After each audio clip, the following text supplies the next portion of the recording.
السلام عليكم ورحمة الله وبركاته يا شباب، كيف حالكم؟ رجعت لكم فيديو جديد.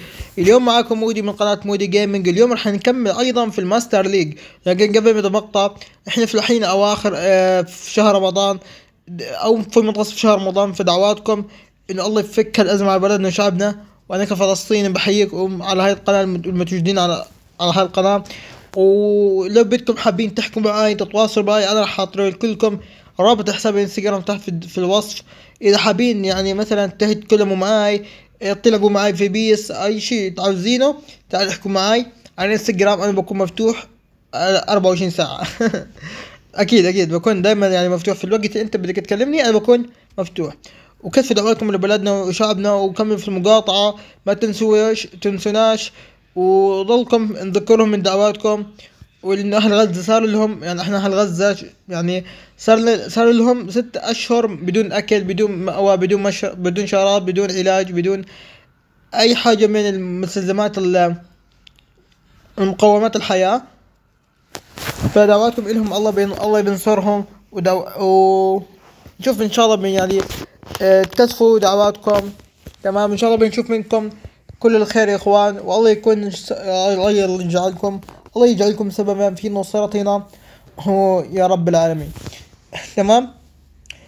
والحكي خلاص اكيد حفظتوه، انه كل إن في كتير، إنه في دول أوروبية معانا واعترفت بدولتنا، وشعبهم بيعترف بدولتنا، وأنديتهم تعترف بدولتنا، ومنهم إسبانيا وغيرها من الدول. تمام. إسبانيا طبعا يعني ما يحتاج أقول لكم شو عمل إسبانيا في فترة الحرب.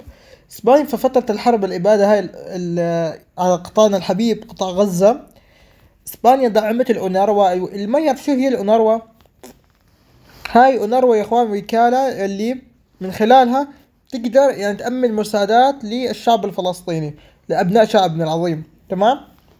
وأيضا وقفت تصدير الأسلحة لإسرائيل وغيرهم، إنه أنديتهم أنا تضامنهم معانا في كتير أندية. وحتى الشعب الإسباني اعترفوا بدولة فلسطين. وحتى الرئيس الإسباني بيقول لك يعني اليوم أول بكرة رح يعترفوا بدولة فلسطين، يعني بشكل كامل، راح يعترفوا بدولة فلسطين بشكل مستقل، دولة مستقلة. والله هذا الموقف يعني موقف أنا بشوفه إيجابي، يعني موقف كتير إيجابي. وهل هذا الشيء راح يفيد لمصلحة شعبنا؟ طبعا. أنا أقول لك طبعا راح يفيد. المهم، هذا الحكي مش سياسة، على هذا الحكي صراحة يعني حكي بينه وبين بعض، يعني نكون صريحين.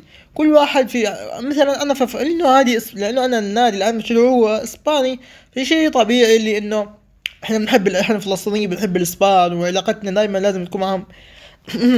يعني علاقة كويسة، مو بس مع إسبانيا، غيره. المهم، اليوم عندنا مباراة ضد فالنسيا صاحب المركز 11 في الدوري. طالبين مني مهمة هفوز على نمط about or above. اوه طيب، حنخليها اليوم ان شاء الله نمط اللي هي الماوتير.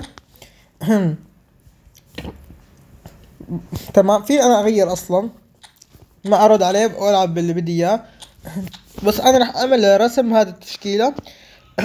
راح اعمل هذا الرسم، وهيك تشكيلتي صارت حلوة. وعندي شوامين يعني على سبيل الاعارة دكة. تشكيلته خرافية، صح؟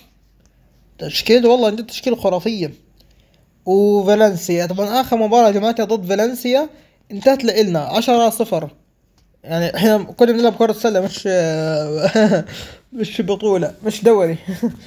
طيب انا حاليا خلينا نتذكر ايش هو عملنا ضد اتلتيك بالباو. فوز عليهم هدفين، طلعنا بكلين شيت قدام ديبورتيفو الافيس قدام ريال مايوركا. المباراة الجاية ضد اشبيليا، بعديها جيرونا، بعديها اتلتيكو ديربي، بعدين في عنا لاس بالماس، ختافي، سلتا فيجو، بعدين عنا الميريا، بعدين عنا قادش في ريال، وعنا مباراة الكلاسيكو. بعد مباراة الكلاسيكو بمباراتين حتكون نهاية الدوري، ممكن نتوج في الدوري. في عنا مباريات هي الجولة 36 37 38. إذا حابين نلعبها راح نلعبها، ولكن أنا عن 35 راح أوقف. ليش؟ عشان في كمان كتير دوريات لازم يعني حلعبها، يعني نلعبها مع بعض. فعندنا الدوري البرازيلي والبلجيكي والانجليزي كله راح نلعبه مع بعض. طيب، ولكن انا راح اسوي العب مباريات ريال بيتيس واساسونو ورايو فايكان هاي لوحدي ونلعب بس مع بعض، اللي هي اخر مباراة اللي هي ريال سوسيداد. تمام. يعني باختصار نحن نلعب كلها مباريات، بس اخر المباريات اللي بحسها مش مهمة كتير زي ريال بيتيس اساسونا رايفا كانها فرق بسيطة جدا، احنا نلعب معهم لحالي، بلعب معهم لحالي. اما الفرق اللي ذات مستوى عالي زي ريال سوسيداد برشلونة فيريال وقادش والميريا، هذول ما ممكن نلعب معهم. يعني فهمت علي. يلا بسم الله الرحمن الرحيم للمباراة. مباراة مش سهلة والله، مباراة مش سهلة. خصوصا فالنسيا، يعني مش عارف ممكن انه يحط علينا اول جول في اول دقايق، ما بنعرف. احنا بيلعب باسلوب اللونج بول. لونج بول. انا عندي فالنسيا. هو هذا النادي صراحة. لحظة، لا تقول لي ديربي مدريد تاني. مستحيل، لا مستحيل، ما في ديربي اصلا، ما في ديربي بين مدريد وفالنسيا. بس والله في عندنا دخلة مميزة والتأثيرات وانيميشن. لا شكله في، ما بعرف اذا هذا ديربي اخر من، ما بعرف. بس لا، في تضبيط المباريات اللي اسمها اللي هي عليها كي ماتش، معناته كل يوم راح نتعود نشوف هذا المنظر او هذا الانيميشن.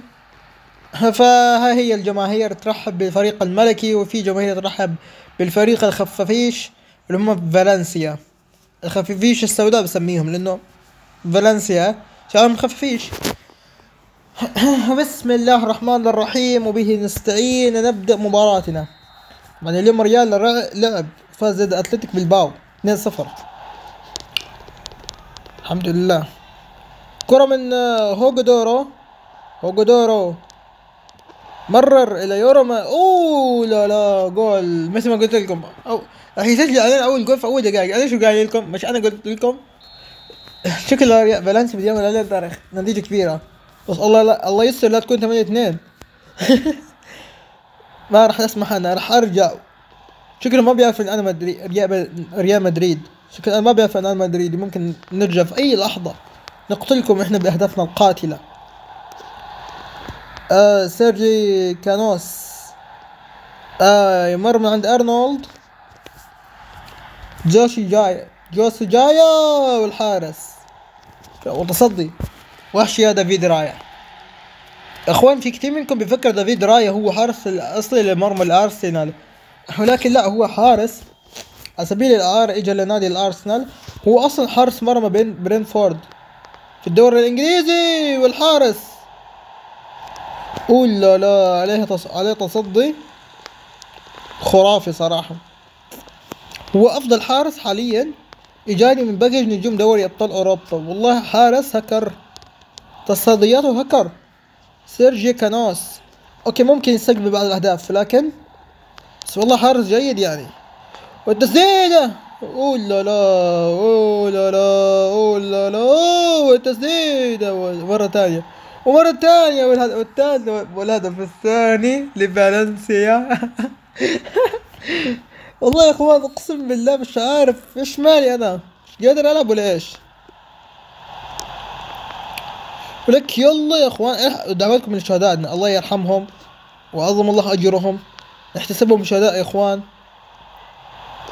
والله يا اخوان في، مش عارف، الواحد بتكون يعني اعصابه تعبت، حرفيا اعصابه تعبت. هنا كرة خطيرة دافيد رايا. او ممكن الخطة اللي هي حطوا ليها بالبداية اللي هي خطة 4-2-1-3 اللي فيها تشوامي، ما بعرف مين كان معاه. التشكيلة كانت جيدة صراحة. ممكن ارجع لها، يمكن ما بعرف. يمكن العب ب 4-3-3. يلا اقول لكم راح ارجع عليه من الحين. في عنا هاري كين، احط لي مهاجم صريح وخلي لي نيمار كجناح. جناح شو اسمه، جناح ايسر، واوديكر جناح ايمن. تمام. بسم الله. الحين حتتحسن الاوضاع صدقوني. الحين راح تتحسن الاوضاع. الحين راح نسجل هدف التعادل، وعادي لو طلعنا في الشوط الاول 2-0. وين المشكلة؟ احنا عندنا شوط ثاني. الشوط الثاني ممكن يكون كله مدريدي. مودريتش، ديكلان رايس، مودريتش. يلا يا مودريتش، مش عارف تقطع كورة. رودري، كرة خطيرة حلو يا فرانكي دي يونغ، صد دفاع الريال. كرة خطيرة من جانب نادي فالنسيا. لا فريق فالنسيا يعني اليوم متحسن أداؤه، مش زي المباراة الماضية. المباراة الماضية كنا نلعب فيه زي كرة سلة، حط 10-0 9-0، كنا بنتسلى في فريق فالنسيا. لكن لا، اليوم فالنسيا داخل بقوة، دخل اليوم بقوة نادي فالنسيا. نيمار حط كورة حلوة حلوة، يلا يا نيمار، نيمار يرفع العرضية، كرة رأسية والدفاع فالنسيا. يلا يا فرانكي دي يونغ، وين تمريرات فرانكي؟ أرنولد حط الكورة، يلا يا شباب، مش معقول. فرانكي دي يونغ بحاول اضغط عليه بس والله مش قادر يا اخوان. ممكن اعملها زي مباراة اتلتيك بالباو. فالنسيا يخرج بالشوط الاول، اللي سجل هدفين فالنسيا في الشوط الاول. انا اقول اغير الخطة احسن، نضعها هكذا ونقوم بإدخال جوشوا كيميتش في مركز الدي ام اف، ونقوم بإدخال باولو ديبالا كصانع ألعاب. ممكن هذه التبديلات والتغيرات ممكن أن تجدي نفعا الآن. دعونا نرى ماذا سوف ينفع، هل نعود أو نخسر بهدفين.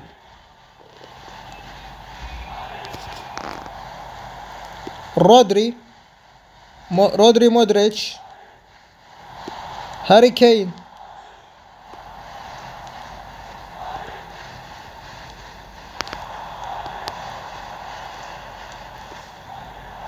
كرة خطيرة حلوة يا أرنولد،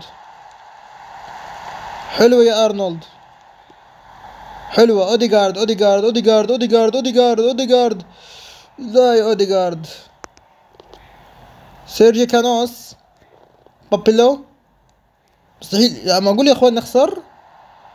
نيمار، كورة جول التقليص يأتي. يسجل نيمار جونيور أول أهداف الريال. نعم نعود.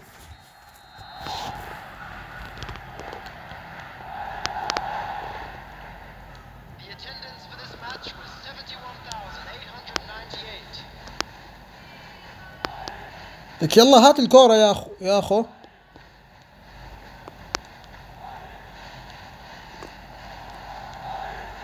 أخو ما تقولوا نخسر 2-1،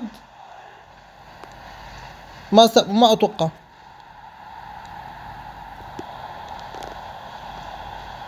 نيمار يرفع الكورة.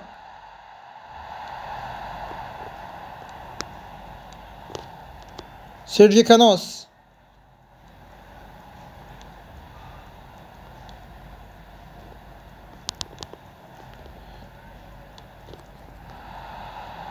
رودري،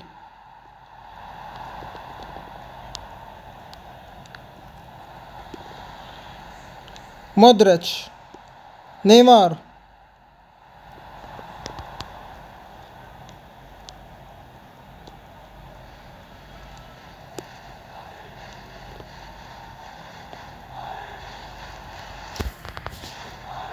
او ماي جاد رح نخسر شكلنا. انا لو اطلب تعادل احسن. كرة خطيرة والثالث. لا مستحيل المباراة نخسر في الجولة هذه قدام فالنسيا. يا فضيحة بس.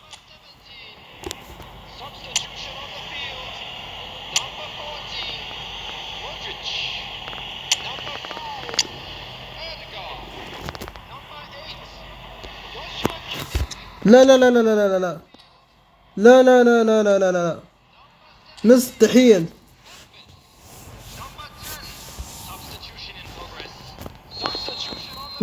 غير الخطة بس.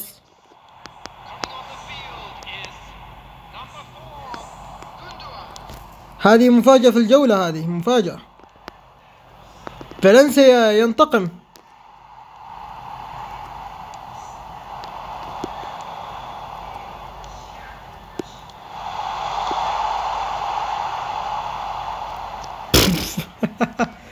مات يا أرنولد.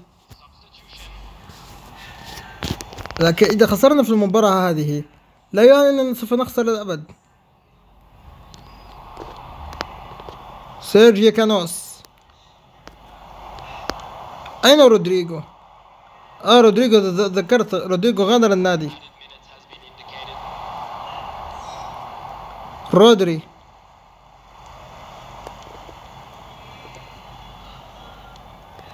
يا ريت غيرت النمط. تنتهي المباراة بفوز فالنسيا لأول مرة هذه نخسر في هذه الجولة.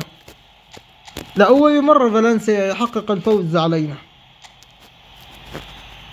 لقد طلعنا بشكل سيء اليوم، وأوديغارد، مودريتش، فرانكي ديونغ، رودري كانوا أسوأ لاعبين في المباراة. لكن بالنسبة لي كان رجل مباراة هم هاري كين، دافيد رايا، ونيمار جونيور. أفضل لاعب كان في المباراة هو ياري موشك. لا يا أخوان، مستحيل إحنا نخسر قدام فالنسيا، ما توقعتها. ريال مايوركا يفوز على لاس بالماس بهدف واحد، شبيلي يفوز على غرناطة بثلاثية، رباعية ختافي على الماريا. عادي، احنا وجار خسرانين، حتى برشلونة خسران أمام سيلتا فيجو بهدف. أتلتيكو مدريد متعادل سلبيا، قادش فايز على رايو فاياكونو بهدف، تعادل إيجابي بين ريال بيتيس فياريال. أتلتيك بلباو فايز بهدف على جيرونا، فالنسيا فايز بالثلاثة، ريال سوسيداد فايز بالأربعة على ديبورتيفو ألافيس. ولكن الحلو في الموضوع إن إحنا لسه في صدارة. حلو حلو حلو، كتير كتير حلو. لحد الحين أسوأ الأندية هم لاس بالماس، ختافي، الماريا. والجولة كانت نار نار، حرفيا نار. أنا من هلا بقول لكم شكرا للمشاهدة، وشكرا فيديو تاني مباراتنا ضد إشبيلية. شكرا فيديو تاني، سلام.